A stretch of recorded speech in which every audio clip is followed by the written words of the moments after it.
അതായത് ഇന്ന് വിവേകാനന്ദന്റെ ജന്മദിനമാണ്. ജനം ടി വിയിൽ അടക്കം കൊടുത്തിട്ടുണ്ട്. ബാക്കി നമ്മുടെ ഒരു പ്രമുഖ മാധ്യമങ്ങളുടെയും വെബ്സൈറ്റിൽ പോലും ഒരുപാട് പേര് ഇത് ആഘോഷിച്ചല്ലോ. അതൊരു വാർത്തയായി പോലും കൊടുത്തില്ല. അതായത് യു പി എന്ന് പറഞ്ഞാൽ ചില ആൾക്കാർ പറയുന്നതിന് രാഷ്ട്രീയമുണ്ട്. ഇപ്പം Congress, B J P, C P M ഒക്കെ ഉണ്ടെന്ന്. വിവേകാനന്ദ സ്വാമി എല്ലാവർക്കും സ്വീകാരനാണല്ലോ. ഇടതിനോ വലതിനോ Congress, B J P, C P M ഭേദമില്ലല്ലോ. അത് കാര്യം എല്ലാവരും അക്സെപ്റ്റ് ചെയ്യുന്ന കുറച്ച് ആൾക്കാരിൽ ഒരാളാണ് വിവേകാനന്ദ സ്വാമി.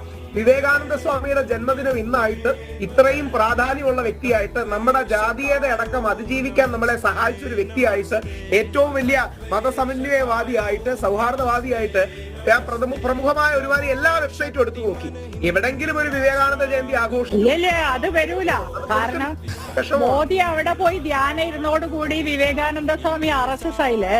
വിവേകാനന്ദ സ്വാമി നോക്കുമ്പോഴേ ആകപ്പാടെ ഒരു കാവ്യമയം. വിളിക്കുന്നത് സ്വാമി വിവേകാനന്ദനെന്നും യോഗി ആദിത്യനാഥിന്റെ ഒക്കെ ഒരു അറ്റയറിൻ ലുക്കും. അത്രയും മതിയല്ലോ ഞമ്മന്റെ ആൾക്കാർക്ക് പേടിക്കാൻ.